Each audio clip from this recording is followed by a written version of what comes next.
Unspoken Issues. Welcome to the Unspoken Issues podcast. We're just normal men. We're just innocent men. Oh, God. You have no idea how much I've tortured my daughter just over the past day and a half by playing that over and over. Oh, and yeah, I think you were the one that shared it, and I ended up coming upon it, and then I'm immediately like, what is going on in this clip? I only know because somebody retweeted it or whatever on Twitter. There's a Twitter account that just every Monday they retweet that video or they tweet that video out. So, people retweet it and it comes across my timeline sometimes, and it cracks me up every time. And I don't really know why. It is. Well, hey, yeah, we're here. We're innocent men talking 90s comics. That's what we are. That's Chris Armstrong over there. I'm Jesse Starcher. Welcome to the show, folks. We did an emergency poll because we had something on the docket to record today. Kind of fell off, and I was like, I don't want to lose this opportunity to sit down and record with Chris Armstrong. So I said, let's put out a poll real quick. And it was only a 3-day poll. Feel special. Yeah, buddy. So I'm sitting there, I'm scrambling. I'm like, okay, now I got to come up with a topic of a poll. And I don't know what in the world to come up with. And I'm like, you know what? Let's take a look at the top comics top selling comics, according to Comic-Con, website out there, which I don't think is updated for a while, but they have the 1993. They have a list of the top, I think it's the top 100 sellers from 1993. I said, okay, I want to pick like a book. So we was going to do DC, Marvel, Image, Valiant. That sounds good to me. The big four at that point in time. You and I think we may have, I may have done one on source material even, have covered a few of these books. At one point, I did Stormwatch #1, which came in at number 11 on this list. Mm-hmm. I don't know if you were involved. Were you involved at all? I think it might have been a solo thing where I did Darker Image. I think that was just you, maybe. Okay. I know I wasn't on it. All right. So Darker Image #1, that came in at number 8 in the top sellers in 1993. The number 8 seller of the year and never got a second issue. No, it did not. No, it did not. Can you take a guess? Just take a stab at what the top 5, you don't have to give me the issue numbers, but can you tell me what storyline dominated 1993 in comics that took up the top 5? All top 5? So is it the Reign of Superman? Yes.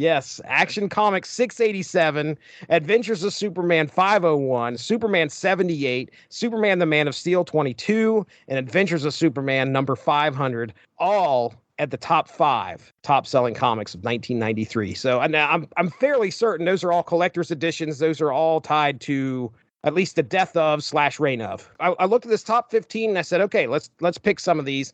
Action Comics 687 threw it out there, which I believe, beginning the reign of the Superman, continued from The Adventures of Superman number 500. The Last Son of Krypton returns to action, and this Superman has no qualms about taking a human life. Oh, because this sounds like Eradicator showing up. Okay, that's Action Comics 687. So that was poll option number 1. And then a second option on there, Death Blow #1. So this is Image's Death Blow, Jim Lee. Now that comes in at number 9, top selling of 1993, which kind of surprised me, but it was there. Then Uncanny X-Men number 300. So we got a Marvel showing on the list. I can't remember. Is this the time when you're buying, or is this the time when the parents took it away? I can't remember. No, I was still in at this point for about another till early 94. So yeah, that cover of X-Men has got the silver foil background. Is that right? I think Romita Jr. maybe was the artist. Yes, I've never read that issue. Okay, yeah, double size 300 issue. And then Turok Dinosaur Hunter #1 was the top selling, from some accounts that I've read, Valiant comic, and number 6 on this list of 1993 top selling comics. So we put them all together, and I was like, all right, folks of Twitter, our friends over at Facebook, take a pick. You got to tell us what we're supposed to be talking about. We get Chris Bailey, who apparently grabs the pom-poms and is trying to cheer everybody on to take us to make us cover Turok. And lo and behold, it wins. Yeah, it worked. It did. From bottom to top, Death Blow comes in at 6 votes. Uncanny X-Men number 300 comes in at 14. Action Comics 687 comes in at 16, and by 2 votes, Turok Dinosaur Hunter comes in at 18 votes total. So that was combining our friends over from Twitter and Facebook together, and that's how Turok Dinosaur Hunter #1 becomes the topic of discussion this evening. So, my first question to you, Chris Armstrong, is tell me about, if any, history that you had with Turok Dinosaur Hunter. Minimal. I think this might have been a book that maybe my brother had, because I don't know if I've told this or not. I think I have, that my brother was he was an older brother. He was I think he was probably a freshman in college at this point, and he was a speculator type. Oh, He yeah. had read comics a little bit when he was younger, but he was buying all the Image stuff early on, and any hot books he was going ahead and picking up because they would turn around and be, 3 or 4 times cover price in a few weeks at that time. Money. That's right. So I think he probably had like a Bloodshot #1 and Turok #1 and a few others, Ninjak. But I was never really into Valiant stuff. I actually kind of got interested in Valiant when I was out of the comics, for that period, because I stumbled upon a set of the Valiant trading cards. I think Derry talked about this on one of your Unity episodes. Oh, yeah. Where mostly his knowledge of Valiant at that time came from the backs of those cards. And that's kind of how I was too, because I wasn't allowed to read comics for, about 2 years almost. So that was as close as I could get, was those trading cards. And so, I never really got into Valiant until basically the relaunch in 2020 or 2012 when the new Valiant stuff started coming out. And I liked a lot of that stuff, but I don't think Turok was part of that, because Licensing. Solar, Magnus, Turok, those are all like Gold Key comics that Valiant was licensing at the time. So right. From what I was reading, it looks like Dark Horse was running some stories with them. Valiant. I think Dynamite had a run of Solar, Magnus, and Turok all around the same time Valiant relaunched. I wonder if it was maybe because of that. They wanted to kind of trick people into thinking, right, hey, this is part of the Valiant revival. Yeah, right on the heels of those guys. That's crazy. Yeah, let's talk Turok a little bit here, just kind of give everybody a little bit of history. Chris mentioned that they are he's a licensed property, and what had originally had happened, and this is straight from the wiki, Turok first appeared in Four Color Comics number 596 in 1954, and then in 55 he makes his second appearance, then gets his own title called Turok Son of Stone in 1956. Now, that's published by both Dell and Gold Key Comics from 56 to 82. From what I understand, just reading this, they say that it's disputed as to who created Turok. So historians cite Matthew H. Murphy, Gaylord Dubois, and Paul S. Newman as the earliest writers, therefore the earliest creators, potential creative team for Turok. Now, has Turok always been fighting dinosaurs? Well, I was curious about that. The original history has Turok and Andar finding their way into what is called the Lost Valley. And I think in Valiant, it's called the Lost Land. But here, they find their way into the Lost Valley, and they encounter, this is, again, from the wiki, ancient forms of life that still exist. So I think that was the initial premise, like Turok and Andar, which Andar, by the way, is his brother, I believe, initially. And he talks about him here in this issue. I don't know if he says explicitly that he's his brother or not, but according to the wiki, Andar was his brother at one point. Anyway, they find their way into the Lost Valley, and of course, they start running into dinosaurs and creatures so it's kind of like a Land of the Lost, Savage Land type thing. Very much. That's what it reminds me of. So Turok first appeared in the Valiant universe in Magnus Robot Fighter number 12. And like I said, by some accounts, this Turok #1 is the top-selling comic for Valiant. Now, here's one thing I want to ask you about, Chris. Did you ever play the video game? No, I was aware of it, and I think it was a pretty big hit, but I never played it. I think it was maybe exclusive to N64, which I did not have. Yeah. I had a PlayStation. My cousin and a couple of my friends had N64, so I played, Mario Kart, Super Smash, GoldenEye. I played a bunch of the games, Shadows of the Empire, but I don't believe any of them ever had Turok that I'm aware of, so I never played that. Yeah, the first one, I want to say the first one was pretty popular. Second one as well. It's very much if you played GoldenEye, well, you just kind of take a spin on it with. So it's like a first-person shooter. Yes, first-person shooter. You run around, you're killing dinosaurs, and you can do 4 people against each other. So yeah, I played it quite a bit. I didn't own it or anything like that, but I was probably in the same boat you were. Like, you could only afford one game system. And Nintendo was up there when it came to as far as price wise too sometimes.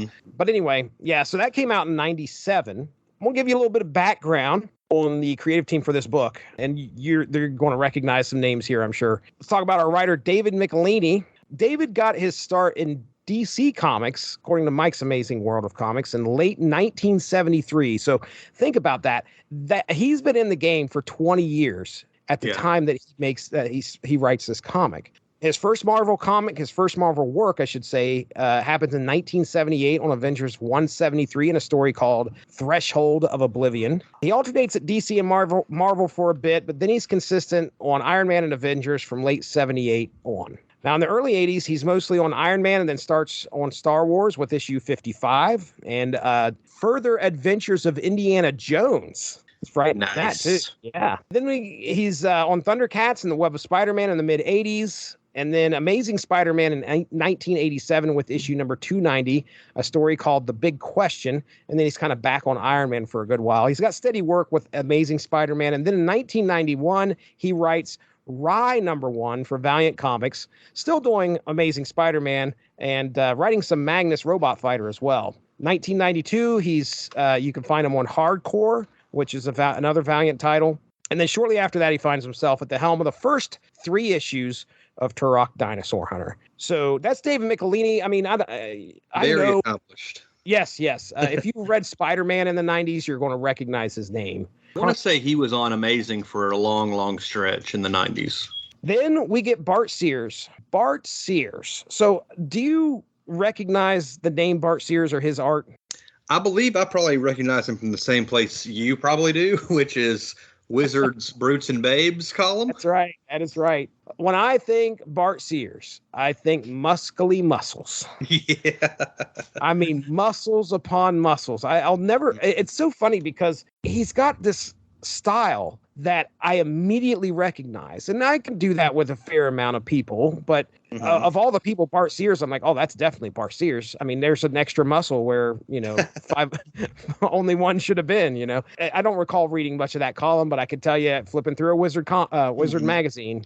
I don't think I ever read any of them. Brutes and Babes was basically like a tutorial on art. Like he would kind of do like little art lessons, for 3 or 4 pages. Right. Figure work and stuff like that. And I was never that I was never good enough of an artist to even try to do any of that. So much same over here, man. I wouldn't even know where to begin. So like Bart Sears, here's a stick figure and I'd be like, oh, well, okay, I could maybe do that. So career of Bart Sears, got a few things here. He starts, at least according to Mike's Amazing World of Comics, issue of Cops #3 from July of 1988. Do you remember Cops at all? The animated series? Right. I remember that it existed. I never watched it, and I never, read the comics. So okay, all right. So yeah, Cops. I remember the animated series. Never read any of the comics either, but not the very famous Fox live actions Cops, by the way. Right. Cops, Central Organization of Police Specialists, fighting crime in a future time. Protecting Empire City from Big Boss and his gang of crooks.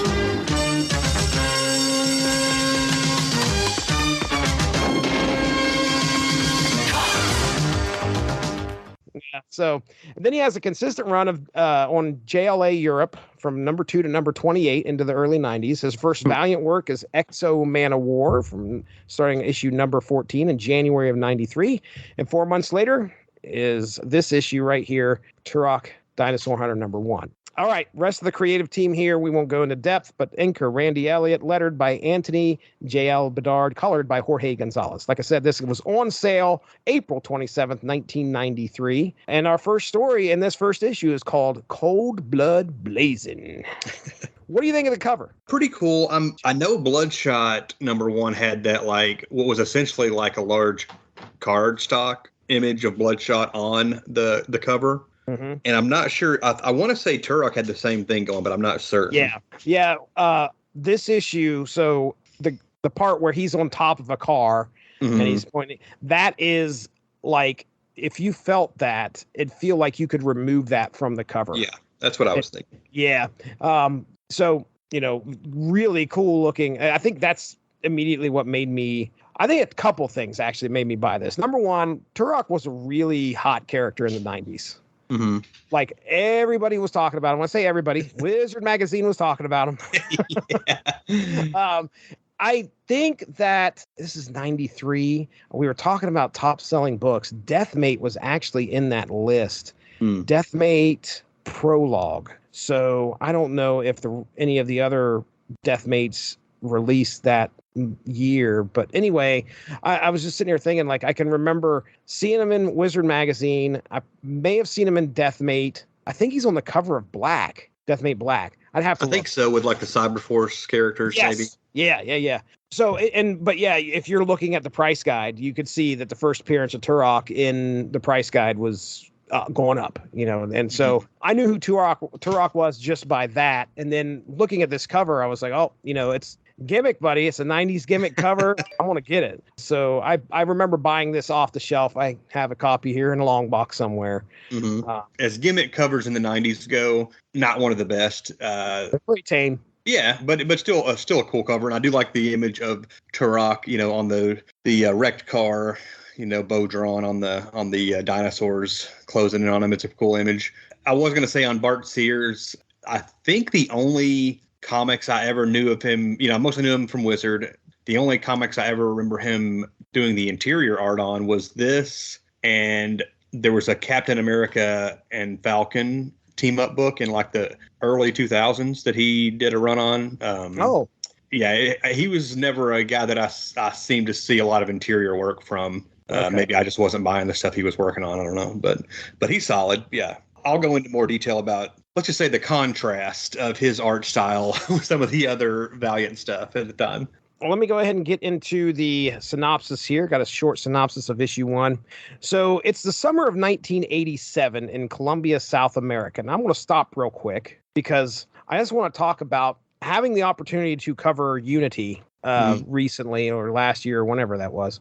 I find that it's very interesting that we start this story in a Valiant comic in 87, because the events that happen in Unity, Turok is living in the Lost Land at that point. Mother God shows up and she takes over the Lost Land, and by the end of things, the Lost Land is no more, and everybody that's there gets transported out. So my initial assumption was, which I thought everybody just got returned to their own time. Well, Turok ends up in Colombia, South America, 1987 of all places. So yeah. I think I don't know if he gets transported with any other Valiant superheroes at the time, because I'm pretty sure everybody just went back to the same era. And if that's the case, if everybody went back to the same era, but Turok didn't for some reason, and some of the other surrounding players didn't, then it specifically took him back to a spot that was previous to the rest of the Valiant heroes actually, the 90s, I guess. I'd say. That's interesting. They send him, they plop him down in 87, where the other characters all go back to the early 90s or right.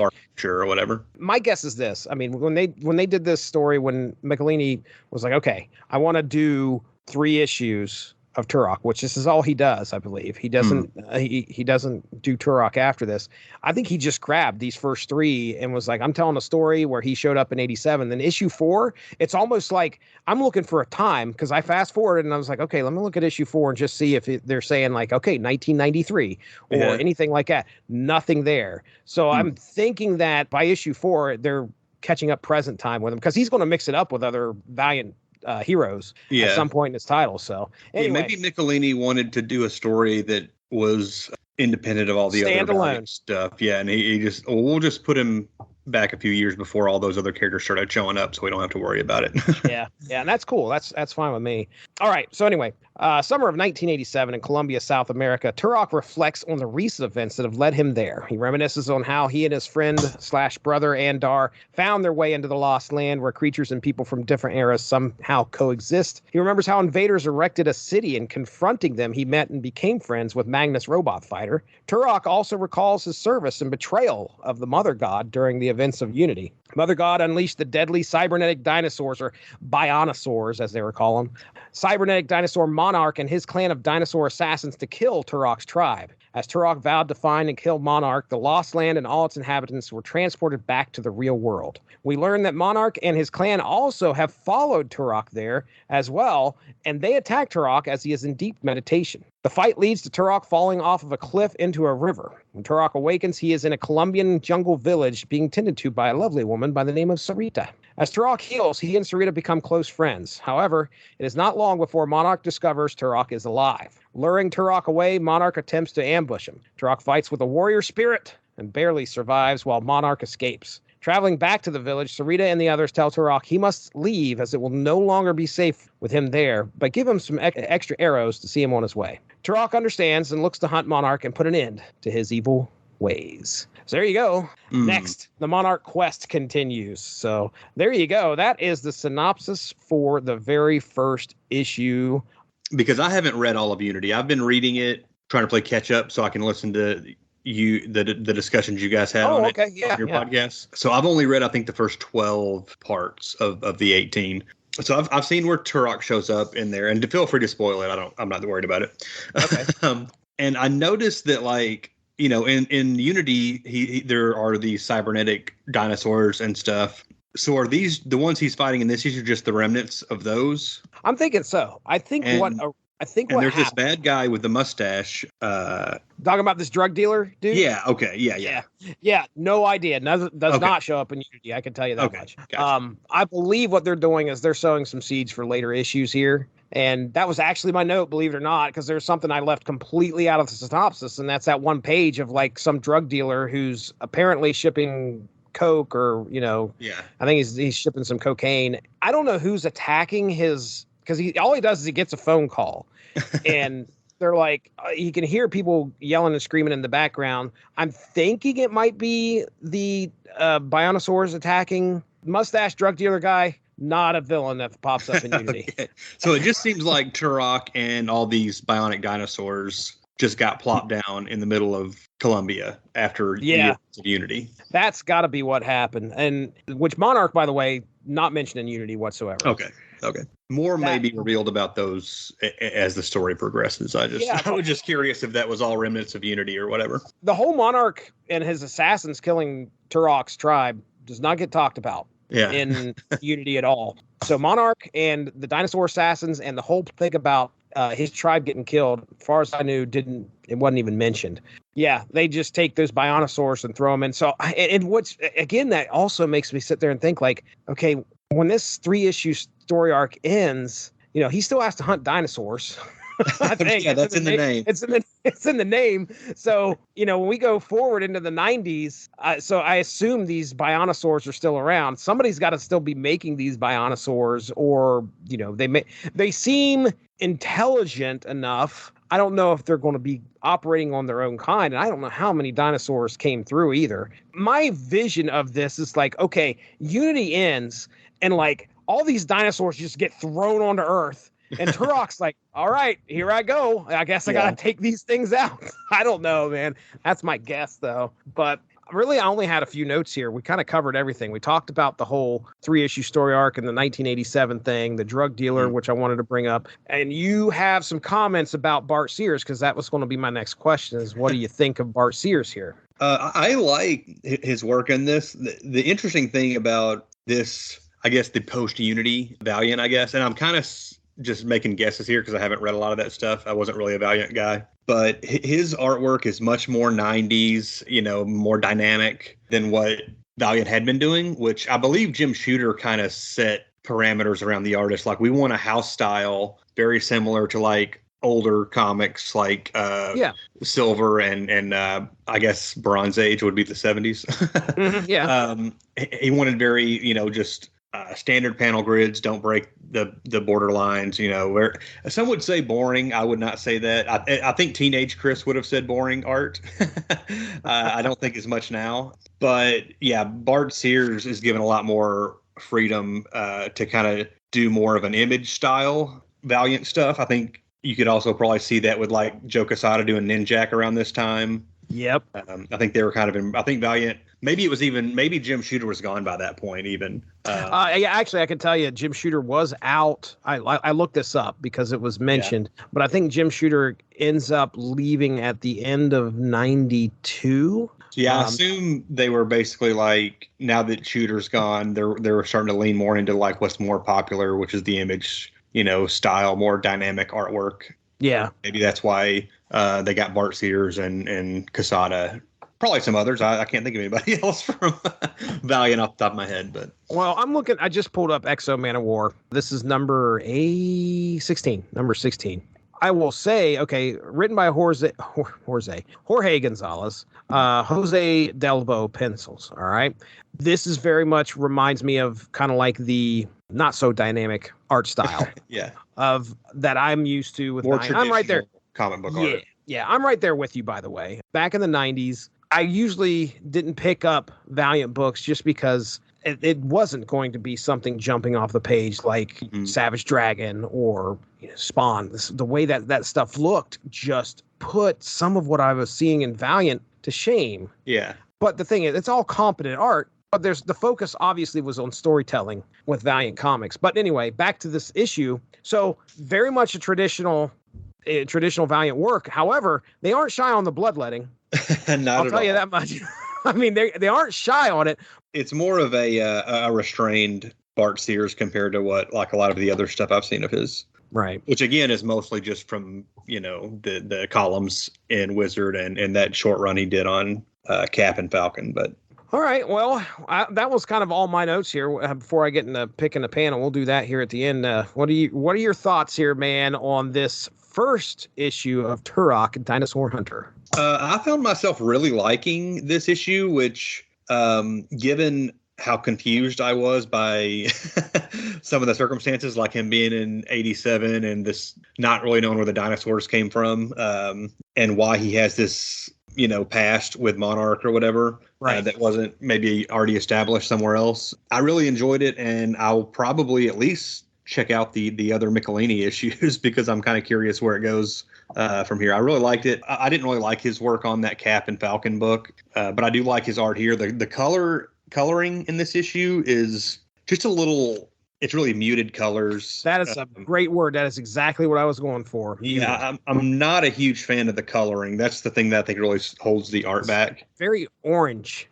I mean, that's what it reminds. I mean, that is the feel. Like it just, it's kind of like this burnt orange that I see most of it. But anyway, yeah, muted's a great word. Yeah, I do like the way Sears does the dinosaurs. They're all pretty. I mean, the dinosaurs are more muscly than most of the human characters. He really does a good job of defining, the dinosaurs and the bionosaurs or whatever.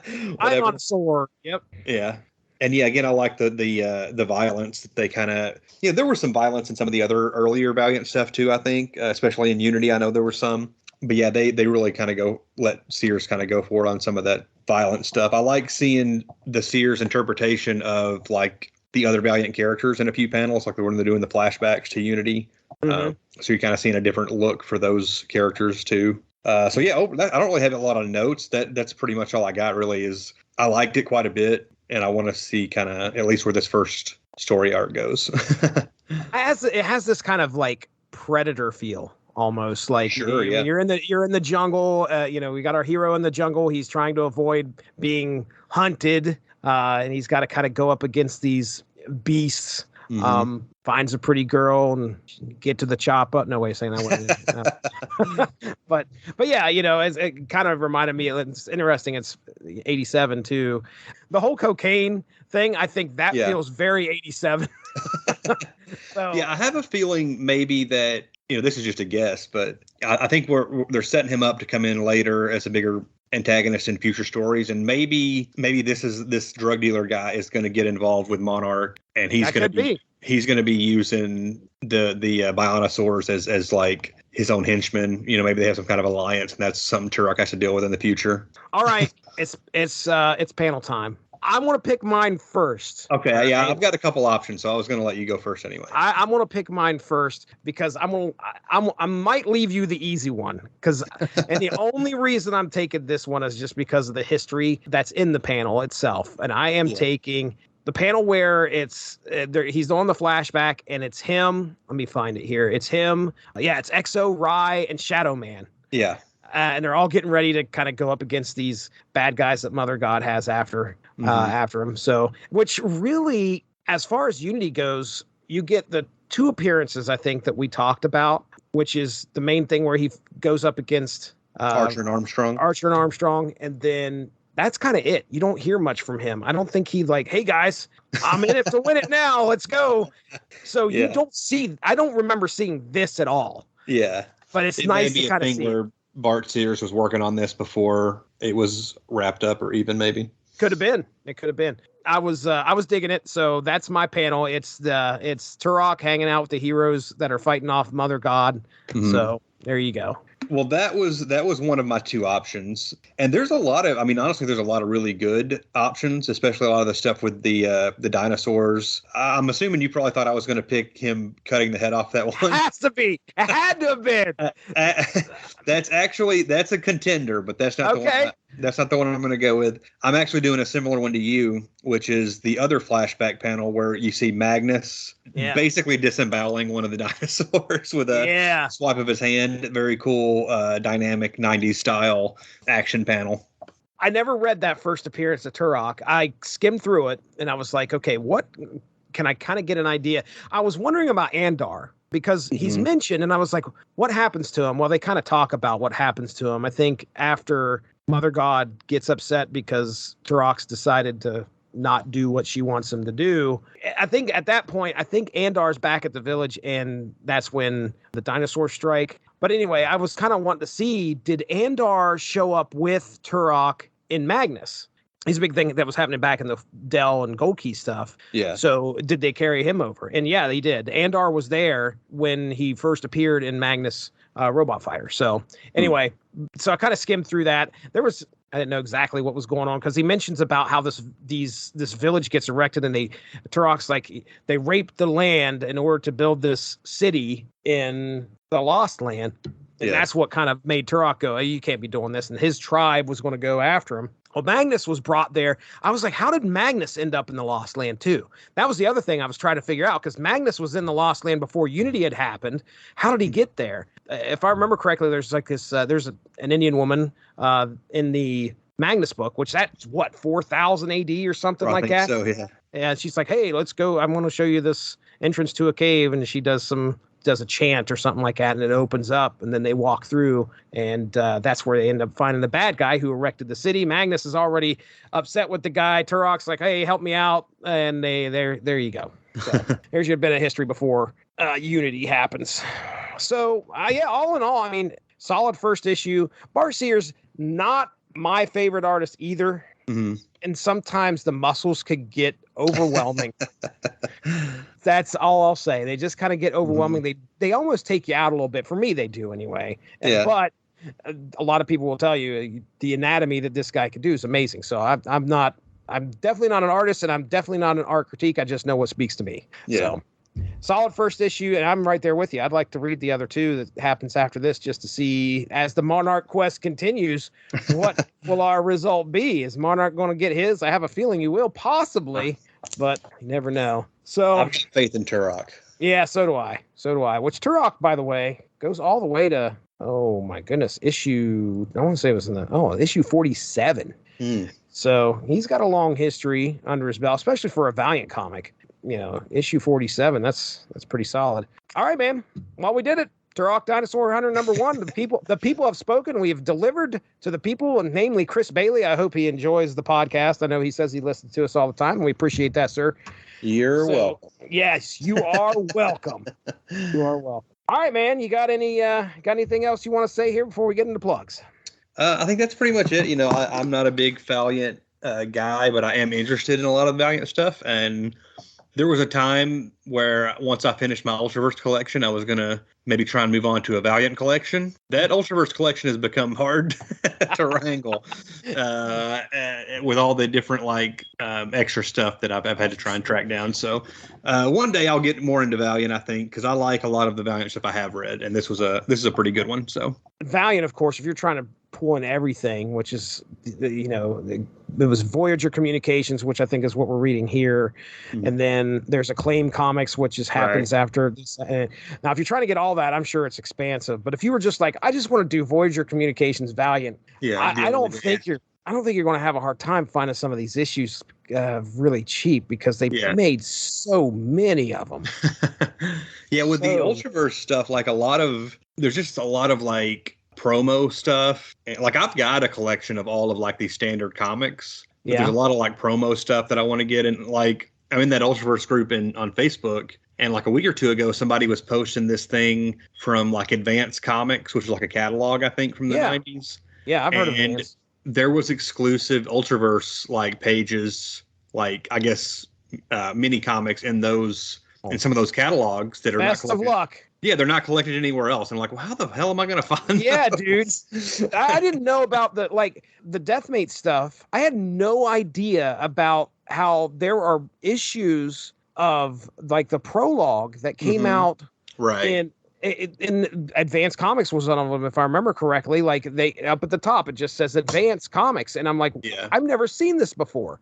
I didn't know it existed. Most comic shops, they would sell some, and whatever was left over, they might have pulled the Valiant issue, the Deathmate issues out and sold them separately for $5 or whatever. And just some of them probably just got tossed in a dumpster. Right. All right, let's get into plugs here, man.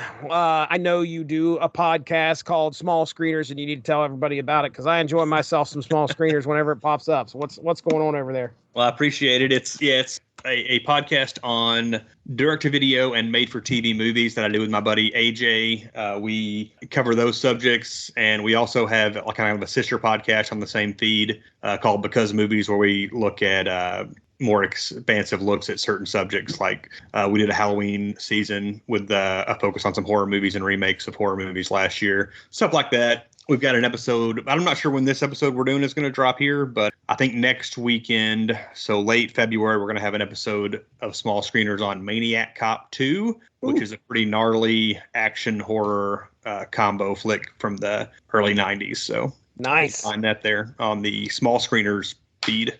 Well, for myself, you're listening to the Unspoken Issues podcast right here on the Source Material Comics feed. We have all sorts of stuff you can go back into the archive and listen to. Chris was just talking about our Unity podcast, which, by the way, stole something directly from Chris, where I did a playlist on Spotify, and I was like, holy shit, that's a great idea. So you can find, if you go to Spotify, you should be able to find the Unity playlist out there on just by searching Unity and probably typing in Unspoken Issues or something like that. But anyway, I put all those all those podcasts, I believe, on one playlist. So all you'd have to do is hit play, and you can let it go right through. Fantastic idea, fantastic way of listening to some comics, especially about one of the biggest Valiant events.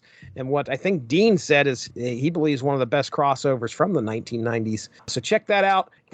You can hear Chris and I and Evan Bevins talking Superman Doomsday. What a comic book that was. That was, man, you want to talk about one of the craziest origins for a supervillain. Check out our discussion on Superman Doomsday. And on the Source Material Comics feed, you can hear myself talking with a variety of characters. Chris has come on there before. I mentioned Evan Bevins. I've got Mark Radulich on there. We're in the middle of, I think, it's either our second episode or our third episode. We did a trilogy. Me and Mark did a trilogy of shows where we talked about kind of like these, crime noir somewhat. Wildstar Sky Zero's on the agenda too at some point. It'll be popping up. You got some face ripping action. Folks, tune into the feed. We're glad you joined us here for the 90s especial that we brought to you. Turok #1. We're going to have another show at some point. I'm sure me and Chris will be coming back at you at some point in the future. So I know our main plan here with Evan Bevins is going to be Exiles, correct? Yep. Exiles #1. Yep. Steve Gerber, correct? Coming soon. I'm down for some Steve Gerber. I can't wait. All right. Well, that's Chris Armstrong. I'm Jesse Starcher. We'll talk to you soon. Have a good one. Bye-bye. Thanks for joining us.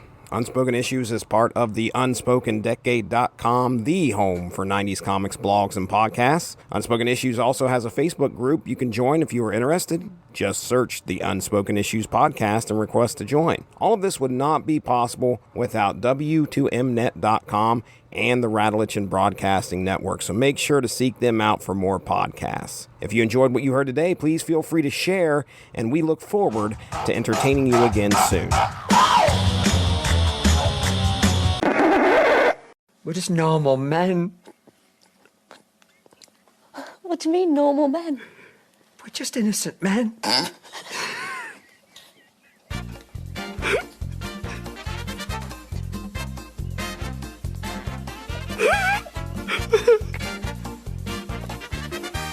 We're playing for HTQ a little bit later on. So if you'd like to play HTQ, email c@bbc.co.uk.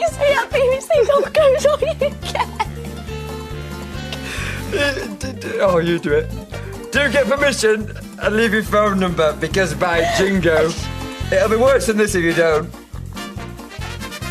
Oh, you're just kidding, you love this.